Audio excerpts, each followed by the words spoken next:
10, 9, 8, 7, 6, 5, 4,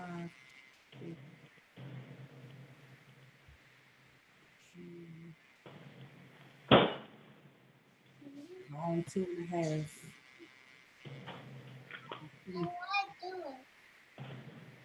All right, Shaka, do you see us? Did it hit you?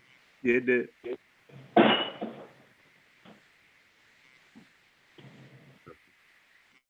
right.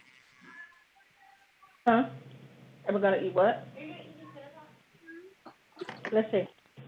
Let's see. Lisa, we are live. Are those the round ones? Yeah, we just add those. LB, Yes. you live, babe. Okay. All right. What, Ethel? All right. All right. Whoever the host is hosting, host it. Go for it. You already talking? Oh, great. Thank you. Welcome, welcome, welcome. Thank you for joining us. This is Soul Food Sunday. Here, reporting live from the trenches of the COVID-19 pandemic and quarantine. I'm your host today. I'm Stephanie. I'm here with Shaka? Shaka. Lisa. And Anthony. All right, one more time. I'm here with Shaka? Lisa B. And Anthony. all right. Thank you everybody for coming through today. I'm sipping on tequila Jose Cuervo, so I just wanted to make you guys aware and kind of patronize my brand. Shaka, what do you have today? Cuervo. Moscow Mule. Kettle One. Hello.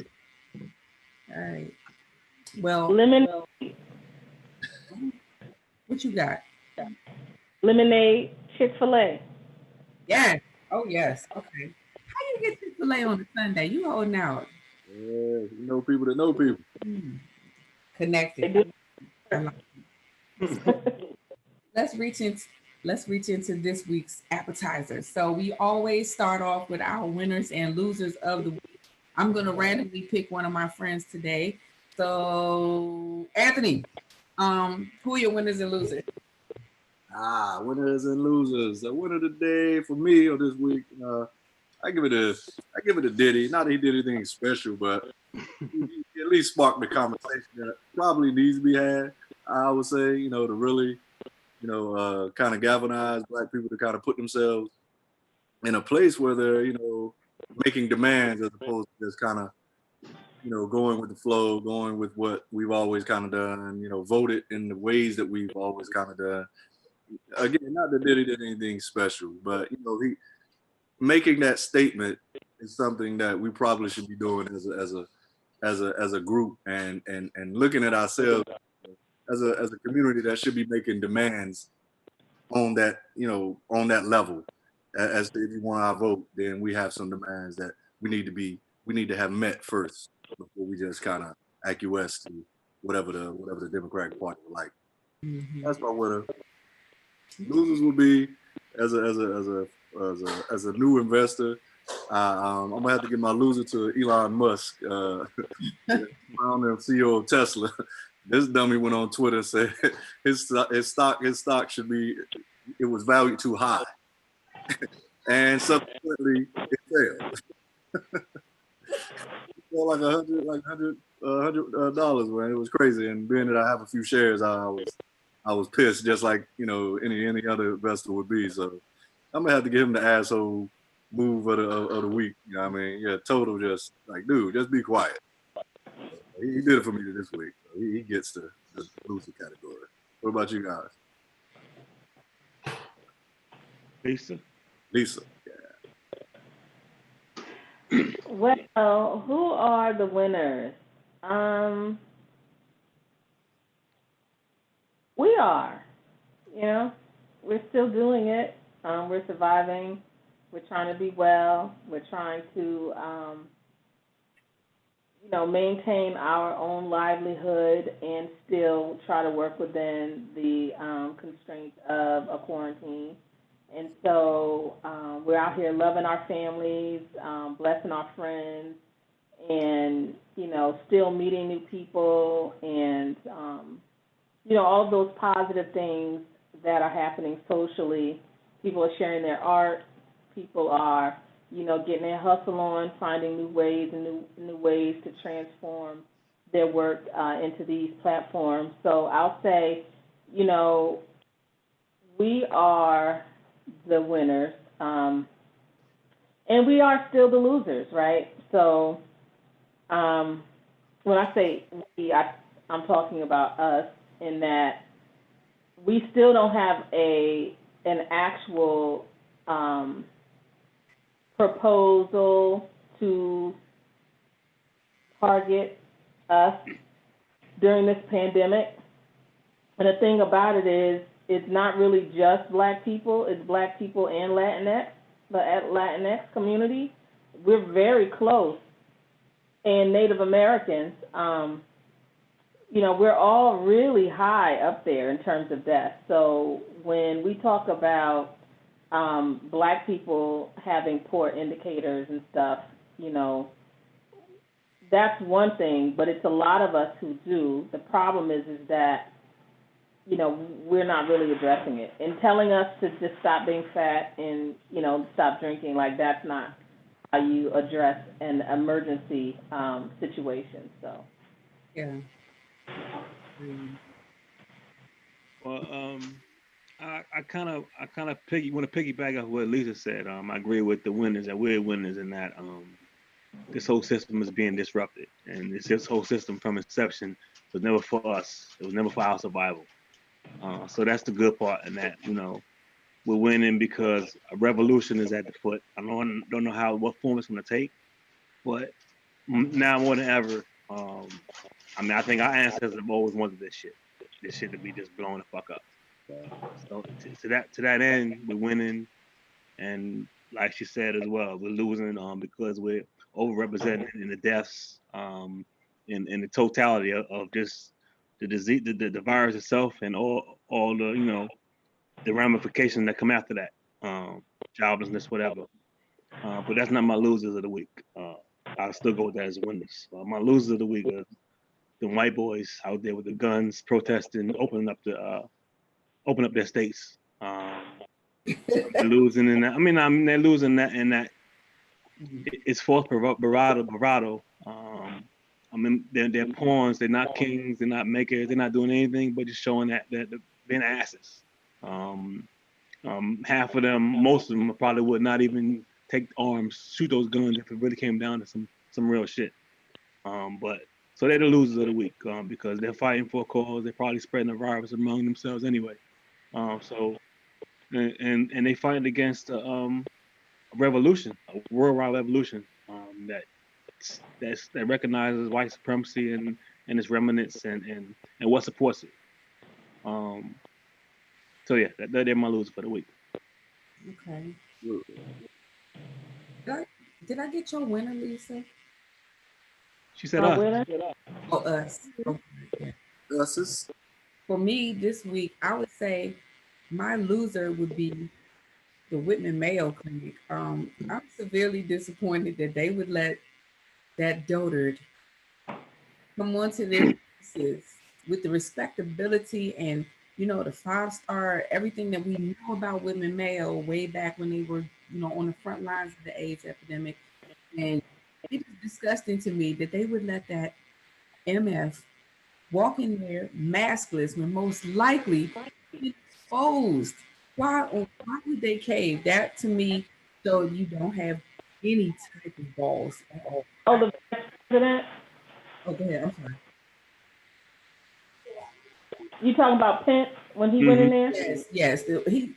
I was very disappointed at the Whitman Walker Clinic at allowing him to come in when across the country and especially in their state, you can't walk into certain places without a mask on.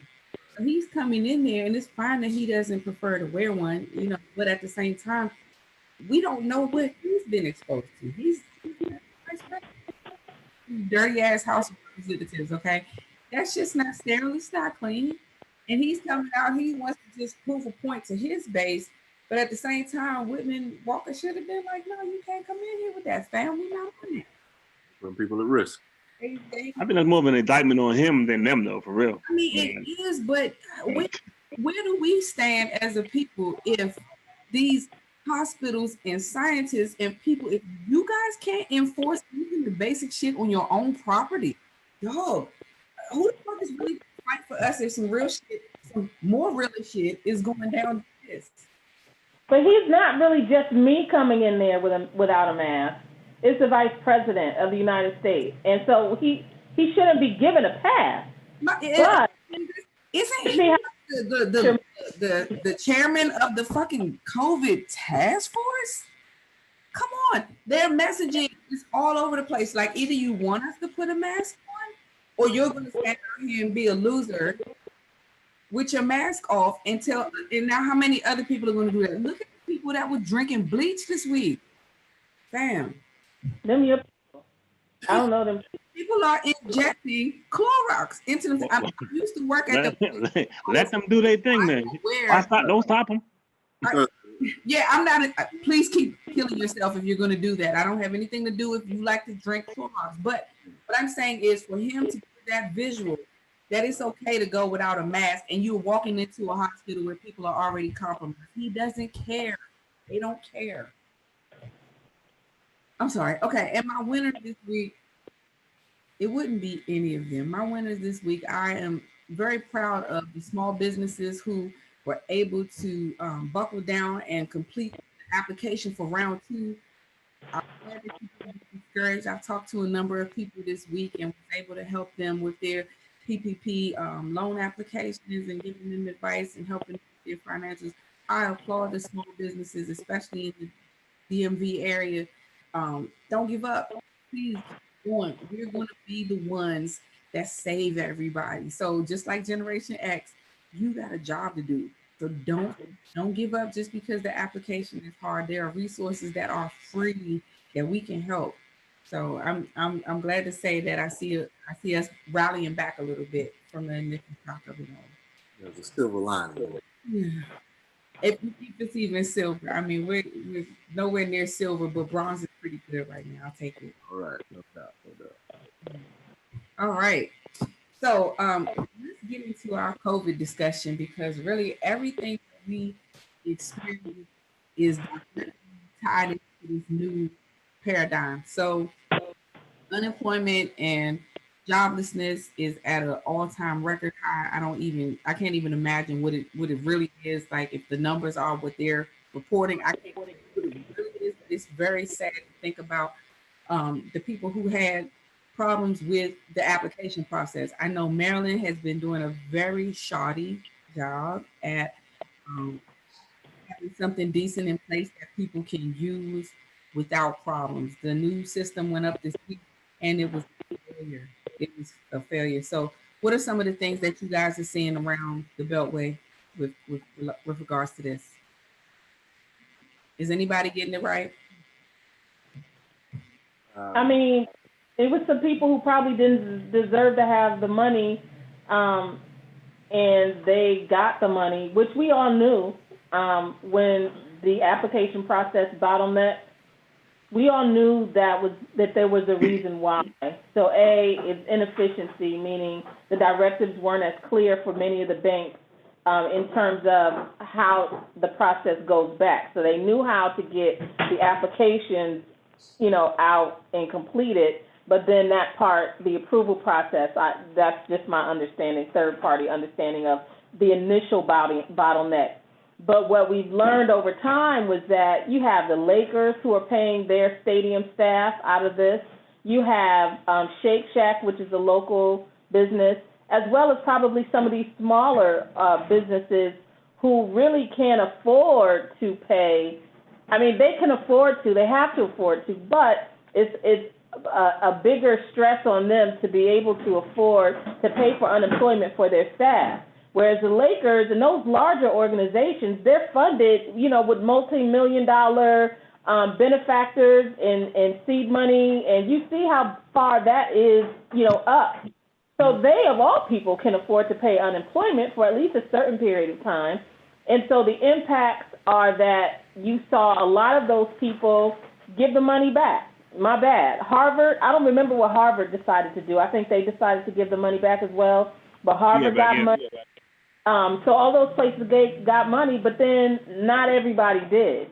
And so you see, to your point, Stephanie, is that if I have a business that's already a well-oiled machine, as soon as I knew this money was coming, I sent it to my accountant. And I used to run an organization. We had an accountant. I could just send that over. Boom. They're going to handle that paperwork, My assistant is going to, manage the process or whatever little piece. Get this to that. Do you know where these documents are? And then it's boom. But if I have to go through shoe boxes, and not saying that that's every small business, that isn't. But if I have to even go through my file cabinet, and maybe I'm a one-person show, so I got to pull all these documents together. Well, by the time I get them in, that money was gone, child. That's exactly what I'm talking about. These are the people who I've actually talked to this week. That's like, I'm a solopreneur, girl. I'm doing this. I'm juggling this, and them financials ain't right. I mean, but it was about the banks, though. It was about the banks and industries, like that whole, like, just like the tax cuts. Like, so the banks were doing up the money.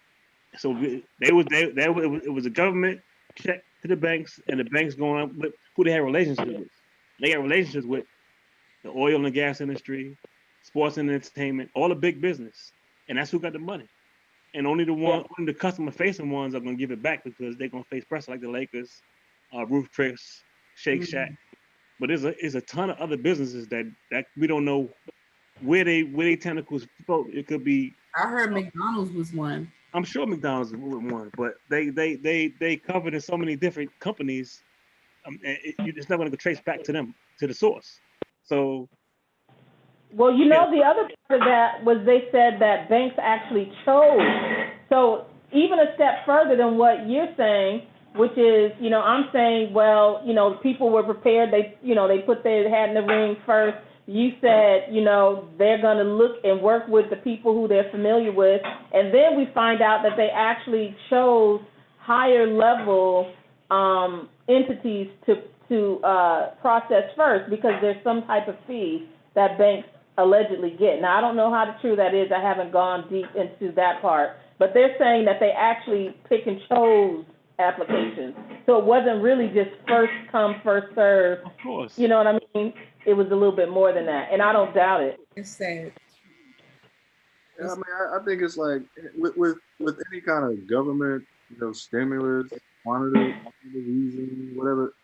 To me, like kind of what Shaq was saying, it's kind of like a, bank get first dibs, and then everything kind of trickles down from there, and it's like skimming off the top. I mean, they're just giving out monies to those who don't need it. Just like we know how our government is, kind of built to be, is more like a corporate socialism, times 10, 12, and anytime there's an opportunity, which pandemics, emergencies, 9/11, all kind of money was just thrown out there. And we're talking about it in the span of, in this particular incident, a few months, you're talking about $24 trillion. Well, it's just a dumb amount of money.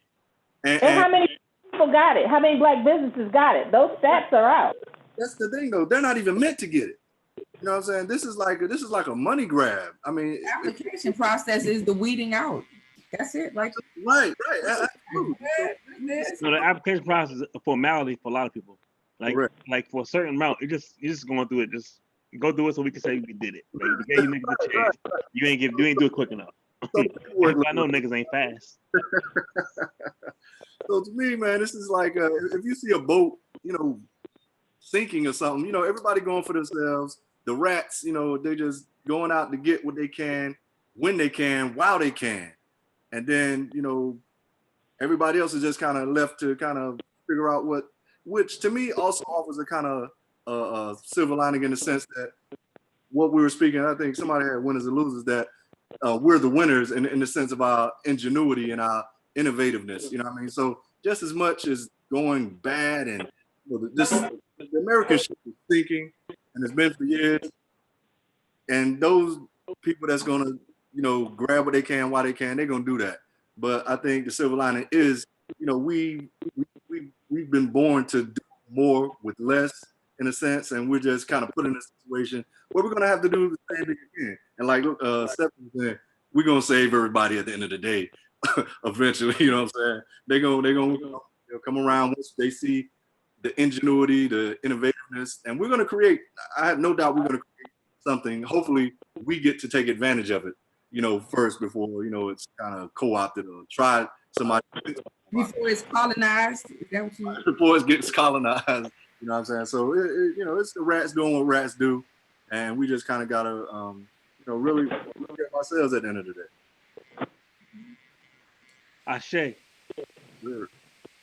Okay, so external of the employment and small business angle on the front lines in terms of mortality, are we seeing any new trends? Have you been surprised by anything that's been reported lately?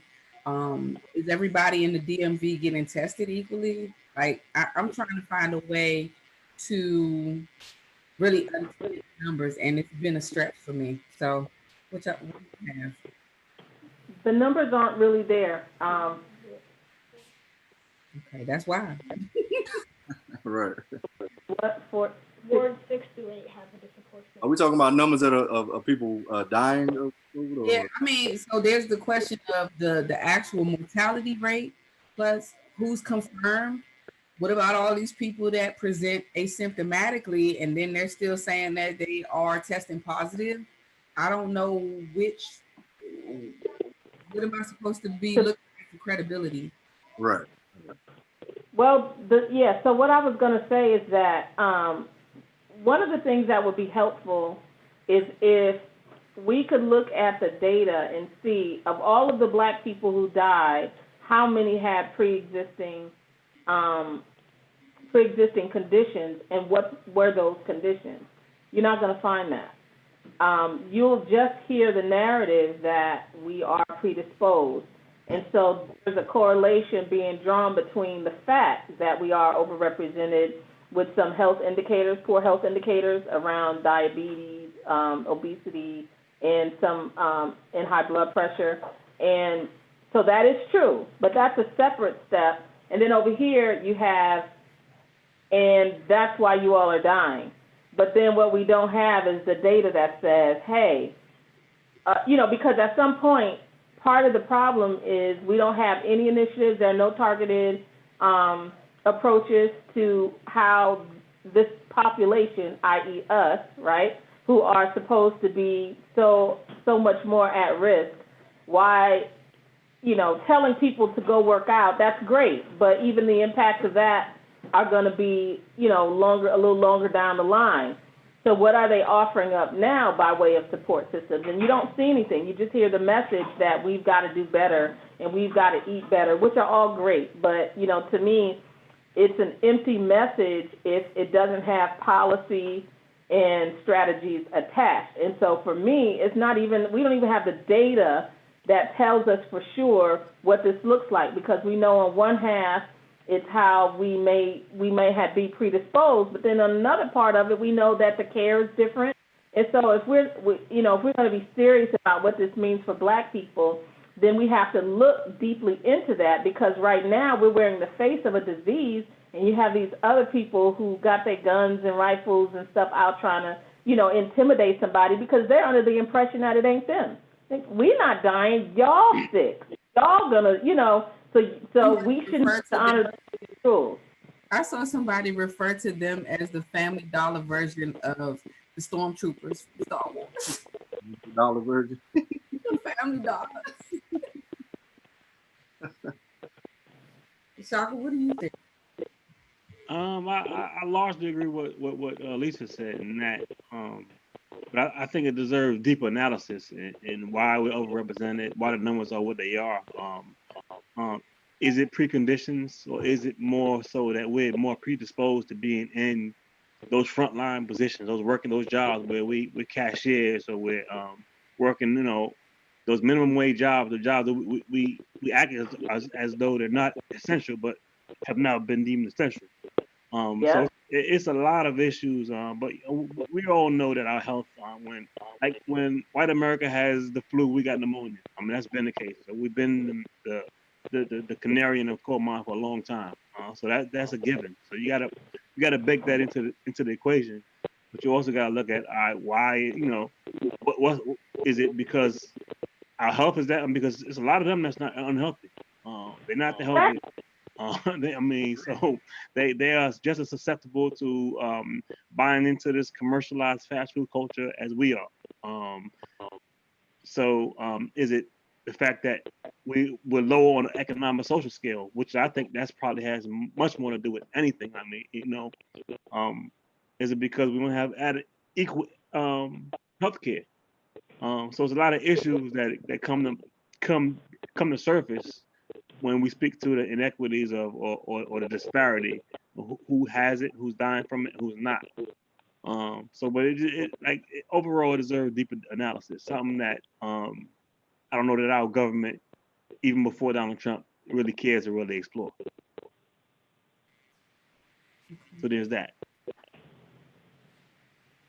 Yeah, I mean, I mean, like Lisa and Shaka are saying, we kind of the face of it, but this country overall is a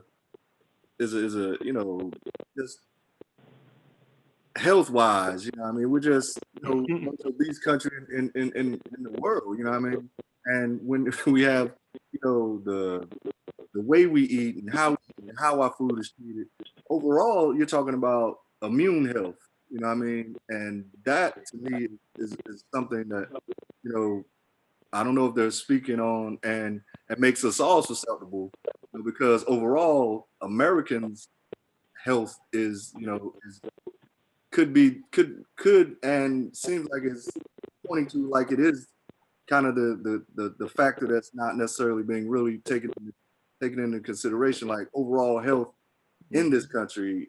What are our immune systems like to not just saying COVID, the virus isn't something that built to attack our system and cause the things that it's causing.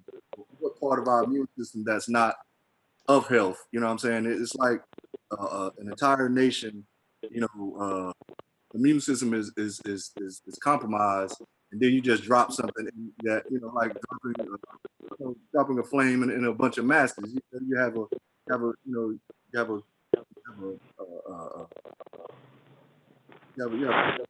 fire that kind of consumes the population and this virus. So I mean, I think to say like Lisa was saying, like eat better, stop smoking, stop shit. That's not gonna help us today, Right. That's not gonna help us right now, bro. Thank you, Captain Obvious. Thank you. I mean, so it's to me like that's an issue, but to me, I think that speaks to something. Maybe I don't know. Maybe I'm just on the fringe in the way I think about some of this, and that maybe they want dead black bodies out there. You know what I'm saying? And this is an avenue for that. I mean, there's a lot of sinister. I mean, look at human trafficking, what do they call it? Organ harvesting. This is real stuff. You know what I'm saying? Not saying that that's why this is happening or this is put in place to happen. But where do criminals go? They go where the opportunities lie. You know what I'm saying? And those are crimes. Those are global crimes that happen around the world, and in situations like this. So when you have hospital organizations where they're misdiagnosing, all these cases, real COVID-19 cases, are all hospitals getting money for more COVID cases that they have? You know what I'm saying? So I don't know. These things that happen and part of and should be part of the conversation, and not just kind of brushed off as kind of fringe thinking or conspiracy thinking and stuff like that. Because criminals are gonna and these are not, and when you talk about human trafficking and stuff like that, those are crimes that are very well organized, very well resourced, and they have people on the inside. They have doctors and administrators and shit like that on the inside, signing all shit. So that part I don't think we speak of, because that's the worst of the worst. You know what I mean? Those are the worst case scenarios. Let me ask you guys' opinion about the impact that it's having in terms of the public school systems in all our United States. I know in our area there are a lot of. I think DC and Maryland have not officially, like called off the end of the year yet. I don't know if I'm right about that, but I don't think that they have officially called it off. But I've been thinking more about what are going to be some of the short and long term implications of this to the students that are in these school districts that have been playing, oh, we're gonna open up on April 27th. Oh no, we're coming back on April the 19th or whatever. What do you think about They'll have to adapt. I mean, it's unfortunate, but they'll adapt. We've adapted. Everyone will. They'll be fine. Next year, when it's time to go back, either they'll be going back initially under this platform, this remote learning platform, or they'll be going back into the classrooms altogether. I think whatever happens at the end of this year, chalk it up. Like, if 9/11 had happened, across most of these states, on that day, like, we wouldn't be expecting them to have to come back and figure it out. So I think that we shouldn't have that expectation. What y'all over there doing? I'm just Nothing. But I think that they'll be fine. The seniors definitely got the short end of the stick, like by all means, but they'll adapt too. They'll be fine. I think moreover is there's a paradigm shift. Like what we should be doing, what we should be actually thinking is, how can we make this because distance learning is now going to be that's going to be the future. Like even the one, because it's going even after they open everything up, there's going to be those skeptical of going back to absolutely those environments. So there's a lane. I mean, I hate the charter school movement. I hate it because from its inception, it was to basically negate all the gains of Brown versus Board of education. That was the inception, to really siphon public money, school funds from the public schools that educate us and they make education equal. But with that said, I mean, there's an opportunity to us get in there to get in there, actually create a foundation, create a system of distant learning, because that's gonna be the wave. I mean, there's no way to get around that shit. Right. Like if you're not thinking distant learning, you're not really in tune to where education is going. So whether they open that shit up or not, that's kind of a vehicle that we as a people collectively should explore. And just to piggyback on what we finish up. No, yeah, go ahead. Now, just to piggyback on what you're saying, I think just the bigger picture is really, if you look at our path in this country, as the civil rights movement and integration kind of took its place in changing things where our community was integrated in the larger community. I don't know. For some reason, I look at this like this could be our corrective measure, because a lot of people argue that integration might have really siphoned off from what we could have done for ourselves if given the opportunity, and we were just kind of sold on that. Got to integrate, must integrate is the best thing for us, or whatever the case may be. I think maybe part of this is a corrective measure of really, going back into our communities and creating our own education systems for us, by us, and for lack of a better way of saying it. And and that kind of goes on from education to healthcare, every aspect of what society needs, what we need, really run ourselves. They can be a part of it if they want to, but I think we need to. It's an opportunity for right. Nah, not really, but it's an opportunity for us to really kind of create what we need, and education is a big part of that.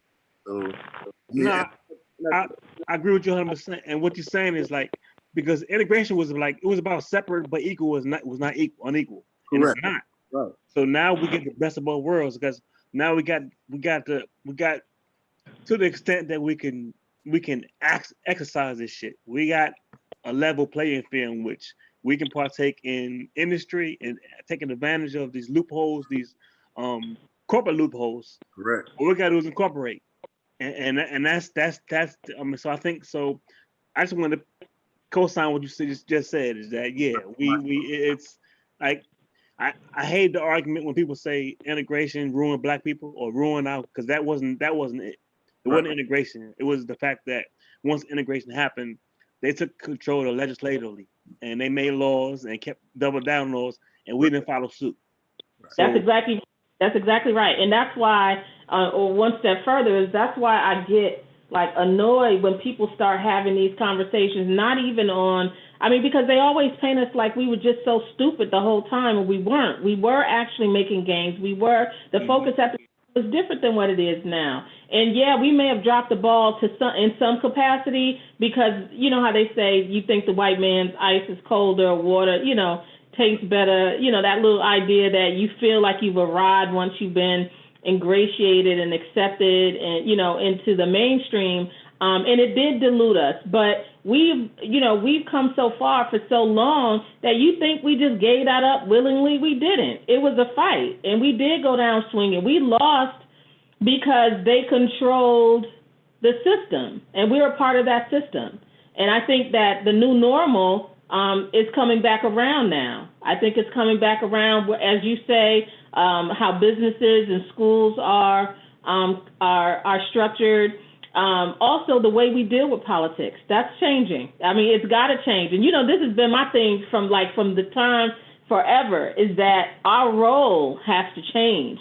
And we can't, and to your earlier point about Diddy, and Diddy was like, oh, yeah, I'm like, you came in the fourth quarter, with 3 minutes left on the clock with your, basketball shoes on. Like, have a seat. You know what I mean? Like, this shit should have been, and better late than never. I'm not mad at that, but don't come in now. You know what I mean? I agree, because I like this shit. Like, where were you during the primaries? Like, before we got to Biden? Like that would have been much more valuable if you just said that shit back when they were pushing Biden as the only person that could be Trump. Kim Porter, I'm sorry, Shaka, he was mourning. I mean. No, this was after that. He was around. I'm just saying. I'm not mad at him for saying, because it's true. I mean, it really is, because even with all that shit, Biden still had to say, what the fuck are you gonna do for us? Because we're gonna make your legacy. Right. Like we made Obama's legacy. It was us. We did that shit. And you asking the same people, like, you're less worthy of that nigga. Way less worthy. So what is it like? We understand what Trump is. Trump is an existential threat to the United States of America. We understand that shit. Mm-hmm. But you can't use that shit as you can't. It's like they're using that shit. They're using that shit to say, look, I think this old crusty ass white man. He's probably a rapist. We know he's creepy. He might be a rapist. He might not be a rapist. I mean, I don't know who was there, but he's creepy. His politics have been anti-black from inception to him becoming the vice president, to the first black president. Right. So I get what he's saying. Like, what else are you offering other than Donald Trump is a devil and he's gonna kill all niggas? Right. He is.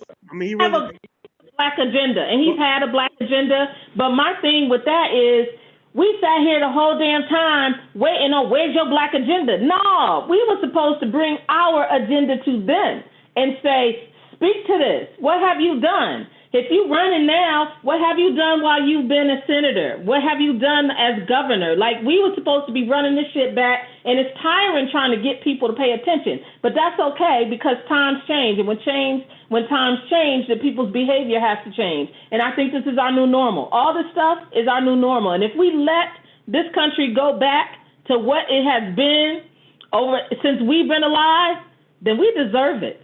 Sorry, we deserve it. We on third base. They on third base. I mean, almost there, yo. Like we really are. We passed where Reagan had us. I mean, seriously. Like, we look at, like, impossible. And we take ourselves out of it, because we came from. Back then, we were the true niggas of the world. Like, we're not. We second, third generation out of poverty. Like, we ain't, you know what I'm saying? Right. It's other people, it's a lot of people below us where we are that experiencing hell. So I think a lot of us sometimes miss the fact that we ain't like we closer to white people than a lot of our brothers and sisters are. Like Yeah. they really are like they really are experiencing fucking hell, especially right now. Like especially right now, it's babies in fucking cages right now. Like it's crazy. That's nuts. Like Nobody's even talking about that. this is not. That's not So even on yeah, the show right now. They're I like, mean, so it's niggas in jail for just we getting shot down like rabid dogs. I mean, Yeah. it's like not. play. So I mean we so in the midst of all this shit, I still count my blessings. Definitely. Yeah, I think it's I mean, it's with as ugly as it is out there, I think I guess maybe that's the optimism in me. You know what I mean? I still see everything that that everybody is saying, that there's something with everything that's going on. There's a lot of positivity out there. There's, potential for where we could go. And to say, I guess the comment on what Lisa was saying, what if we allow America to go back to what it was? And I think personally, I think we got to get out of that mindset. We need to, concentrate on us, what I'm saying, in our community. Not to, in a way, not to be trying to carry the country in a sense, you know what I'm saying? Because it usually goes where we take it anyway. You know what I'm saying? It goes where our ingenuity, our innovation goes. And we carry the morality of the nation in a sense, you know what I mean? So if we do that, the country will follow with kicking and screaming, probably. Yeah. You know what I'm saying? But still, if I'm sure it's gonna probably get worse before it gets better. But I think if we collectively, really take care of ourselves and really show the way, you know what I'm saying, and not necessarily the country, because the shit may change. Like you said, it may never be like it was what we know it to be again. You know what I'm saying? So we as the innovators, we as the creators of all things, it seems that if we concentrate on those things, and the country gonna be what it is. But I think we have a responsibility to create and carry ourselves and let everybody else just follow. Yeah, I totally agree. I think we have more a leadership role. I think we need to step up and lead by example and by thought, and it's like empathy, like white men, white people culturally are not imbued with empathy. They're not taught to think of others as being equal. So a lot of times they even the ones with the best that think they had the best intentions, Right. they don't have, because they're culturally taught not to devalue indigenous people. And as black people being like at least in this country, we've been the most oppressed indigenous population of all. We should be leading, and a lot of times I see a lot of like leaders, like natural born leaders, not leading. They're misled by just like erroneous thoughts of just tribalism, and that it's just black. If it ain't black, it ain't right. Like in that we ain't the only oppressed people. We might be the most oppressed, but we're not the only oppressed. Right. A lot of times we get caught up in thinking that, all right, we the only nigga. Like if it ain't a black agenda, it ain't like what helps black people in America helps all Americans. Like it's no fucking program that you can implement in this country or in this nation or in the body politics of America that helps black people that won't help every fucking body. Absolutely. So we get caught up in like that's one of the most my frustrations with the whole Bernie Sanders not having a black agenda. Like, no, dumbass. If his programs were implemented, not only will black people be helped, all people be helped. So so what you're saying is you mad that other people can be fucking helped by programs to help our people. Even your fellow man. And that's tribalism, and that's white supremacy. White supremacy is built on just a tribal mentality. We think that it's just me, fucking white male. If it ain't white male heterosexual, half of them fucking gay anyway. If it ain't that on the surface, it ain't nothing. It's to be devalued, and we got to come from that place where I see a lot of black men that if they was fucking born white, I swear to God, they'd be MAGAs. and they whack. It's like you gotta call them out for that shit. Like we gotta move away from that shit. We gotta understand what white supremacy is. White supremacy is that It's tribalism. It's narcissism. It's that thought that it's just me. If it ain't liking me, it ain't good. Whereas, But here's the thing. So if we say the policies help and they help everybody, how we still don't end up being helped though? Like, and I think that's where some of the distrust comes from, because we got the small business, even though it's not supposed to help most black businesses, like all black businesses, but I'm saying that it would, that, like, I think they said the likelihood of being excluded was like 97% for black people, 91% for Hispanic and Latino population, and then, like, as it goes down. But my point is implemented. Like if those policies were ever, they're not implemented. They compromised on. I mean, but who are the people that make those compromises? They're like, it's like with affirmative action. Like affirmative action was a great plan in thought, an idea, but who benefited most? White women. So how can the mother of the majority be a fucking minority? That's what the fuck it is. You have the mother, like, so they have their wives, their daughters, their nieces get contracts for them because they're a minority technically in the writing, but it's a shell game. It ain't real. So you can't.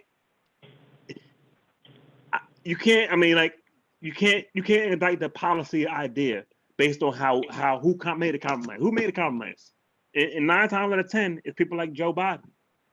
I mean, I'm gonna vote, and I'm gonna vote for Joe Biden. I'm not. So don't get me wrong. I'm gonna vote for him.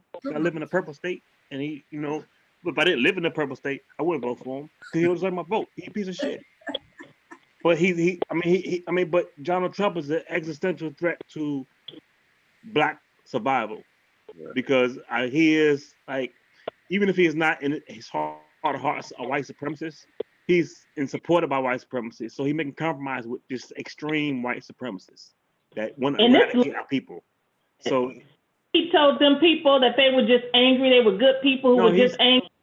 But they called us the bitches. I mean, he if this ain't obvious, he's very dangerous. He's very dangerous. And they're just waiting for the word. I mean, not necessarily from him, but from maybe people on him. They're waiting for the word, and it could be carnage because they're armed and dangerous. And I don't think we as a people are equipped. I mean, we're not there yet. I think we're not organized. We're not organized. That's not organized. Yeah. But there are lots of black gun groups and black survival groups, I mean, that are organized. And I mean, I think the problem with us is the problem that they all have. Because if you notice, that Reopen Michigan group, they've splintered, you know what I mean? Because the person didn't agree with somebody else. So they, so that kind of stuff happens to everybody. It's not just us. And I will say that I think we talked about the HQL, and I took my daughter to the class because I wanted her to already, have that paperwork done.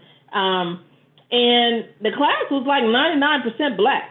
So we was up there. Now, we might have been late because this was in March, and all the guns was gone in like in February, But at least, people understand that, and you don't need an HQL for a shotgun, by the way. So.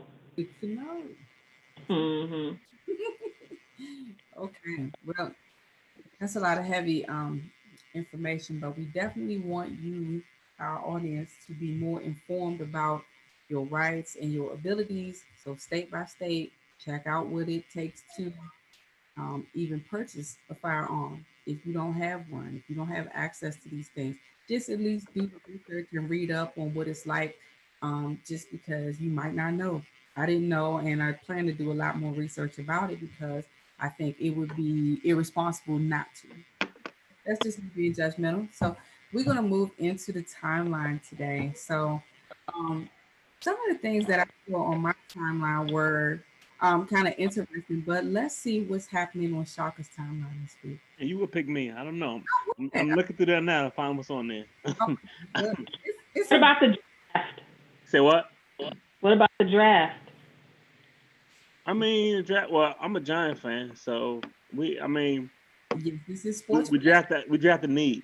So I can't say too much. I mean, the proof will be in the pudding in years to come. Like Is our left or right tackle going to hold up? Is he a solid left tackle? But we'll see. I ain't mad at him though. I didn't watch Did anybody catch the documentary about Smith from the Redskins with his leg? Did anybody look at his strudel? Who? I thought you were going to talk about Michael Jordan's documentary. Alex, is that his name? Alex Smith? Oh, his leg? Oh, yeah, that was terrible. But you mentioned documentaries. What about the MJ documentary? Y'all been watching that? last With that, Mr. Sportsman. So take it away. I know that was on your timeline.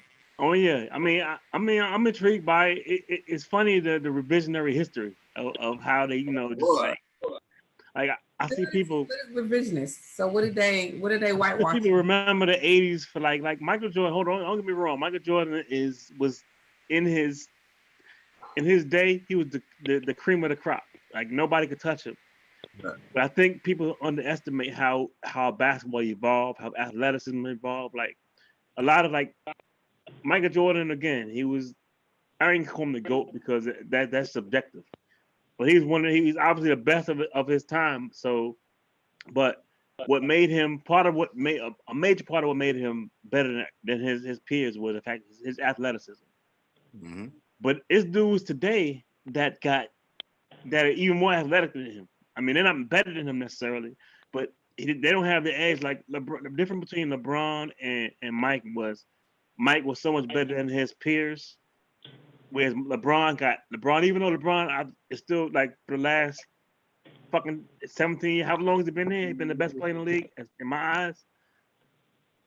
The next best player has always been not that far. Like, you know what I'm saying? There's always been arguments like over the years, Derrick Rose, Right. Stephen Curry, Durant, Giannis. I mean, it's always been players that they'll make an argument. I mean, it's still in my eyes, no, Bron better, and he's proven he's better. But in that day, like in Mike's day, it was nobody. Like Dominic, no. Bird, no. Magic, like nobody. There was no argument. Clyde, no. And so Mike had that. He was better than all of them. But as far as athleticism, I mean, LeBron's making a case. I mean, he might not go 6'6", but I mean, his body of work. I mean, when you put up like the fact that he's been like going on 20 years of just being the best player in the league, I mean, there's no way you could be like, nah, that's. I mean, he has an argument. I ain't saying he is the GOAT. I'm not gonna make an argument, but he got a legitimate argument. He got a legitimate argument, and the fact that he's gone to what 9 finals? Like, was it 3 teams? Yeah. That's straight finals. I mean, he was going straight finals. It wasn't like every year. Like book that nigga, book him in there, book him in the finals. Well, but no matter what city it is, he's gonna be in the finals. Going to the finals. I don't think anybody's ever done that. You know what I'm saying? Now he didn't win. You know, now just imagine if he'd won it, it would have been a closed case. Mm-hmm. But just the fact of getting to the finals, it's not that easy. You know what I'm saying? He's doing it with a brand new team every other year. You know what I mean? So that has to be, and to me, LeBron is, to me, I don't look at Mike as the GOAT. I think he's the best scorer we've ever seen, but to me, either Magic Johnson, between Magic, Kareem, and Mike, I guess, you know what I mean? I mean, I'm gonna say Mike better than Magic. I had an argument growing like Mike, like Magic was a beast. I think what LeBron is he's like a merge between Magic and LeBron. I mean, he's both of them dudes. Correct. And to me, it's like, when did I say Magic? Because the dude came out of college, winning a championship in the NCAA. No, he was special. He came in the league rookie year to the finals. Kareem got hurt. This dude almost had a triple-double his rookie year and won a championship. And won 5, total in his career. He didn't have the athleticism, but to me, to say he's like LeBron is like he made the people around him 10 times better. Mm-hmm. And to me, I never saw that in Mike. No. To me, that's an overall basketball player to me. When you talk about the do you think? I'm sorry. Do you think Kobe and MJ align at all in their style in terms of their team leadership? I mean, Kobe. No, go ahead. Team leadership, yeah. They had very yeah. Hey, what? Kobe wanted to be Mike, so he mimicked everything, even the good and bad traits of Mike. Because Mike didn't have like unlike LeBron, like where like Mike ain't really make Pippen better. It was the Bulls organization. Bulls like Jerry Cross. If you watch that documentary, Jerry Cross had a vision of what he needed as a running mate for Mike. Let me not discredit Mike for making Pippen better because he did, but that whole point forward position was created in Bulls front office. They was like, look, we need somebody that's tall, like he can handle the ball, he can play defense. I mean, they got the perfect person in Pippen, and they molded him into that Hall of Famer he is. Because other than that, like he wouldn't have been who he was. But I'll let you go ahead, Anthony. I agree with you because they got Pippen in that position to do everything that Mike wasn't going to do. Like he don't know he do. All he need to do is let him score. Let this niggas dunk on if you want to score. Not saying that Mike didn't play defense because he did. He wasn't big. He wasn't one of the most assists in of all time, but he was an all-time defender, all-time scorer. I mean, but Pippen did the things that LeBron does. You know what I'm saying? And he allows his teammates to get involved. He just makes the game a little more fluid for Mike. And I don't know if you can be the GOAT in my eyes and not really encompass everything. I agree with you. I mean, he's not really the GOAT in my eyes, but he's a recognized. He's the one like he's the nigga not worth getting an argument saying he's not the GOAT. Like because like that's another thing that's what I meant by the whole revisionist. Like people look at everything aspect of that. They discredit everybody. Like they'll discredit Isaiah Thomas, everybody else because just to uphold Michael Jordan as the GOAT. To me, it's all marketing, bro. To me, when they found out, when they even when, like you said, revisionist history, they totally just exclude the bad boys years. The bad boys ran the 80s. Ran the 80s. Go ahead, Liz. Detroit? Yeah, Detroit. Yeah. And it's totally kind of just pushed out of basketball history, man. And like not shaking hands, like walking off the court, not shaking hands, the worst thing in the world. Like nigga, I don't gotta shake your hand. Like you won, go celebrate it. Like why you need me to validate you? Like you already beat me. Fuck you. You got it. Like so they totally dismissed that as a normal disposition as anybody. Like when people have done that year before, like it wasn't unprecedented, but it's an issue. Like why you mad about that shit? You still talking about that shit, nigga? And they don't bring up the fact that Mike dogged, I guess he did an interview prior to the end of those finals talking about how bad for basketball the Detroit Pistons were. You know what I'm saying? And that's was part of the reason why Bill Laimbeer, via and Isaiah decided that they were going, because in reaction to that, they dogged the city, the people and the players weren't good for basketball. Like that. You know what I mean? So they did that in response, not as because they lost. You know what I mean? And I saw a lot of Isaiah Thomas interviews, after this thing, and he kind of he was just making the valid points of why things were done the way they were. And he's like, yo, we just did it because hey, they won. Hey, props. Yeah, like get out of here. But and it's like Mike still calling him an asshole today. Yeah, like that's what you saying that now. Hold on, you said that now. like I understand you saying it then, but you still talking about it now. Like now he's like he was like, yo, you can show me anything you want to show me right now. He's still an asshole. I was like, God, Mike. Hey, you remember his Hall of Fame speech? No, what is that? Y'all gotta look at his Hall of Fame speech, man. I mean, I tell you who he is, like when he just like petty, like you still mad about this shit? You mad about niggas? Mad about somebody starting in front of you in 7th grade? Like you mad at old shit? Like man, get over that shit, man. Like you Mike, you fucking Mike. If I'm Mike, I'm gonna look. So what? I just shit on myself. So what? Right. Which, as we head into our cocktail section of our show, I would like to know your opinion on delayed reactions. Specifically, one Katie Couric, who suddenly laments her one of her early interviews with one Denzel Washington. What do you say, fine people? Where my Soul Food Sunday family at? Y'all want to talk about the white tears, or we just want to talk about just Karen being Karen? And just Karening. Karen. Okay, let's take it away. Lisa, what you think? Girl. I just think that this is typical. If you know Denzel, you know he's not for the shit. So, yeah, he's been in, like when they said, "Oh, Halle Berry," when she got her Oscar or whatever it was, and he was just indifferent because I think he got one at the same time or something like that, and she was crying and weeping and everything, and he was just like, I mean, like I'm doing this thing, but I ain't doing it like y'all doing this thing. And that was like always his thing. So this is typical for, of us, which is it goes back down to everything, the double standard that exists for Black people. We just protest. People say, don't do it that way. That's the wrong way to do it. And then they protest using the same things we did. Don't block traffic. They blocking traffic. They bringing guns and they doing all this shit. And then, when we're firm, if we ain't jiving and shit, people not doing that shit no more. You know what I'm saying? To make you feel uncomfortable and, That what happened for those of our audience who don't know exactly what happened.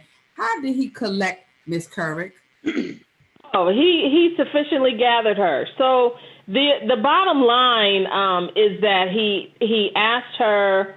I mean, she was asking him some interview questions, and one of the questions was really what she was really trying to get at was, should people in Hollywood get involved in politics and social movements? That was like at the crux of the question. And so she kept trying to get close to him about like, so do you think that actors, or do you think that Hollywood types, or you as a Hollywood type, do you believe? And he just was just like blocking that shit and but he was still cool and cordial. But because he said, I'm a human and I'm this is work for me. This is not who I am. I don't buy into that. And so he was very firm with his approach. But, if you don't get to get what you want out of people, you get mad and cry rape. So that's basically what she did. Guys, what do y'all think? Hey, man. Good. Yeah, no, it's real sure. If you want to get cursed out by somebody, keep fucking with Denzel, man. That dude, Denzel's a real dude. If you listen to some of his interviews that ain't like, PC and stuff, he go, that dude is way from Brooklyn or something like that, man. He's on the way around. He's a hood dude, man. And he lets it out. And I think that was an example of him trying to give her an opportunity to leave him alone. And she didn't, and he gave it to her. Yeah. But now we want to talk about feelings 20 years later. I thought it was clickbait. Like it wasn't like he didn't do nothing. He didn't say nothing crazy. Like why you mention it now? Like who are you anyway? Like who's Katie Couric? Like where do you work at? Like I don't like you on Twitter. Like I don't know. Yeah. So. And it wasn't just an interview with him. It was an interview with several people. There were 2 other cats up there with him. Yeah. Project. Okay. So it wasn't just him one-on-one with her. No, but that's the part that she was sad about. Because she's a fan. Should we start a GoFundMe for her? Does she need some help? No, go fuck you. Change.org, bitch. Change.org. We're not. You're a fan and you just got her feelings hurt. That's all. Okay. One more thing. What do y'all think about these Pentagon tapes of these UFOs? Is this distraction, or you think that we've been here with them and they chilling right now watching it? Come get me. Right. Show me your way of life. For the birds. Today, and they were like, living next to the United States is like having an upstairs apartment over a meth lab. Like y'all dirty. In another administration, I take it more seriously. But like in this administration, like this nigga don't tell the truth about nothing. Like so, I mean. If anything, I'm inclined to believe UFOs don't exist if he says it. Like so, it's just to toss that shit up. Show me some new shit with like HD, because that grainy video kind of shit, man. Let's let the cameras out of that, man. Come on now. Show me. Yeah, it's third party. So the thing is that it's been out for a while, and a third party released it because that's who captured it. And now the Pentagon is like, okay, damn it was real, like that. But there are plenty of tapes. There are plenty of other examples of something that we can't identify being here in our atmosphere. And pilots are notorious for pointing it out and being shunned, shut up, they out there. Whatever it is, I believe that it is, because just the other day, they said they were getting some radio waves from inside one of the galaxies coming out of one of the Milky Way. I think. I could be making that part up, but I'm not. I'm sure I'm not. But look it up for yourselves, y'all. Look it up for yourselves. I welcome niggas, man. I swear, they can come on, man. Can't nothing be worse than this. No, you said that before, Shaka. You said that it could be worse. No, this is worse. Trump is worse. And that's what I'm saying. And nothing could be worse. So come on, bring him on. Let's take over. Get rid of him and his people. What are the Simpsons predictions saying about this? Are they really about to rip off some alien mask and show that it's Krang in them? What are your predictions? What are your predictions from? Let's project. All right, what you talking about? 2020 from November on. What's going to happen? Where we going as a nation? Joe Biden is going to be president because they want him so bad to be. Is Trump going to die? They want him so bad to be. So who's they? And how does everybody that day outweigh the other day? Because it's 2 days. It's more than 1 day. Well, the they is the whole team is behind this man. Like, everybody is behind it. Everybody who wasn't is now behind it. And you know what I think the strategy is around that? Is because they know that he can't win on himself. So he's probably going to be the only presidential candidate who runs on a whole ass cabinet. He's going to be like, this is who, like, he's going to bring his whole ass team. Watch. That's what's going to happen. And I think that's why everybody signed off on it, because everybody is getting in position, because that happened too quick. It's one thing because it happened to Obama, right? So nobody was feeling Obama at first. Like, there was some excitement, but in terms of viability, that didn't happen right away.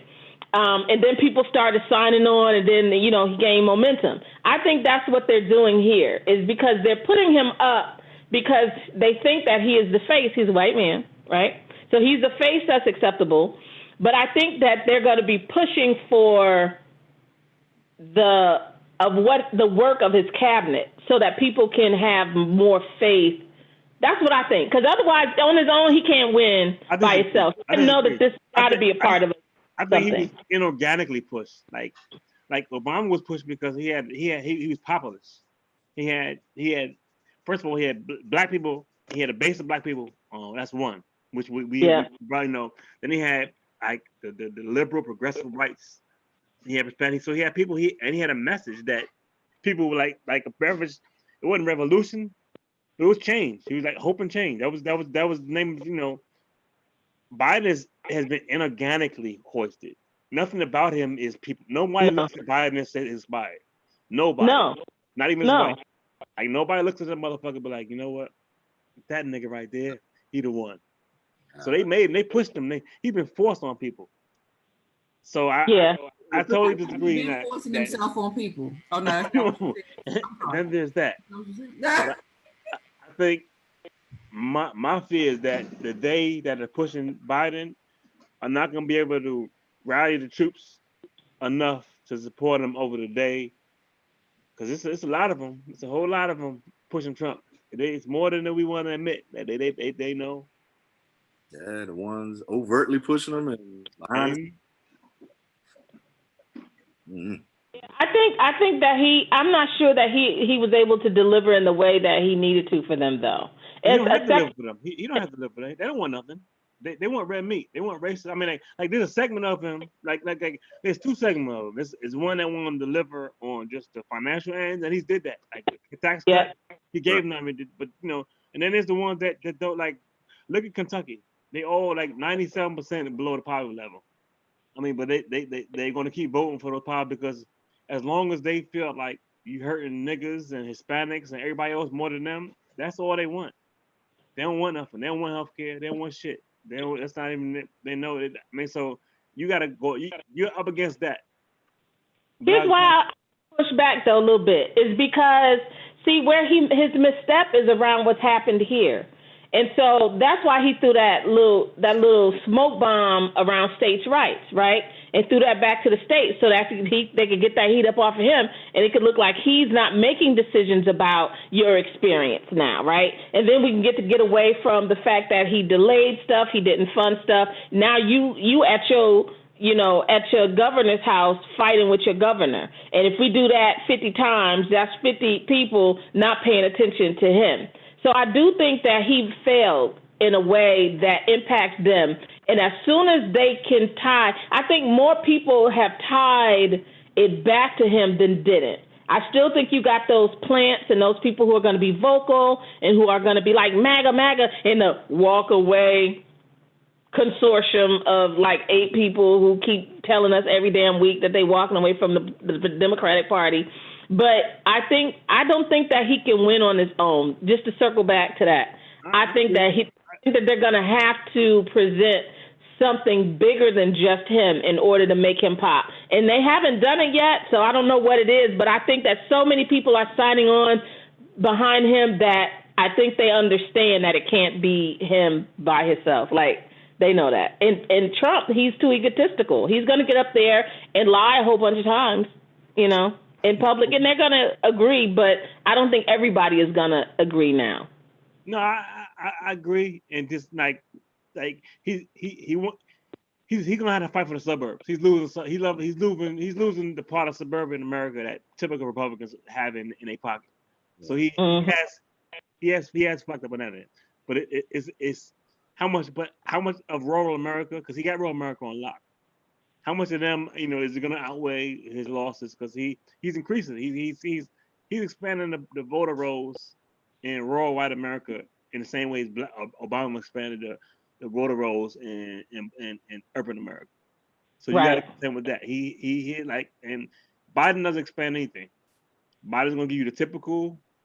No one's going to be like, no one's excited about Biden. He's not going to get any new voters. Mm-hmm. He's going to get the people that understand. He's going to typical Democrats, the blue no matter who. And most of Bernie Sanders supporters, but it's going to be a segment that's never going to vote for him. But outside of that, he can't expand that shit. He's not going to get, no one's going to say, you know what? He inspires me. That dude right there, he's spitting. It said nobody about Biden. Unless you're just dribbling. Then it's different. Has your favorite ex-girlfriend Hillary Clinton thrown her support behind Biden? I think I saw that this week. She did, and to help exactly nobody. I mean, like nobody, who was waiting on her to endorse him? Like it's like, but that's his life. I mean, it probably hurt him more than it helped him. Yeah, bro. Is that so? Overall, what are your takeaways from this last 2 weeks, and how should we weaponize and actionize our efforts as the Soul Food Sunday family? Anthony, what you think? Good question. I don't know. I guess we consider ourselves, small organization of like thinkers. I think our charge is to network. Network with other people that think like us, which is something I think we should do as a community. Just take all these islands and find some common some commonality and kind of pull resources, intellectual property, labor, whatever have you, because I think it's going to be needed in the coming years. Because like y'all just listen to you guys speak, on the political front, I think behind all that are real people and real individuals and real groups and real organized people that might not line up with whatever the result is at the end of the day, and be ready to pop off, be ready to, just change. And I think the environment we're living in right now is ripe for that. And nobody ain't been to work. The economy is shut down. What other opportunity might they have? Those who want to see the worst or just want to see some change happen. So I think for us, as a group of people, just to really connect and connect with other organized entities in our community and really just start to bring what we talk about to fruition, you know. And I think that's the best thing we could do. And I guess being in the DMV in our local area, you know what I mean, just start doing those things now, if that makes sense. I think it does. I think it does. I support that. Shaka, Lisa, in closing. Work inside and outside of the system.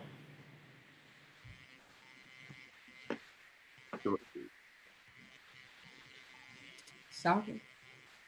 I concur with the first two opiners. Just understand that we're in the midst of a paradigm shift. And you know, it's time to pivot. And it's probably never gonna see it's a new normal. It's gonna be more changes on the horizon, and just be prepared for it. You know. Stay connected. Stay safe. I'm Stephanie on behalf of the Soul Food Sunday podcast family, starring Lisa, Anthony, and Shaka.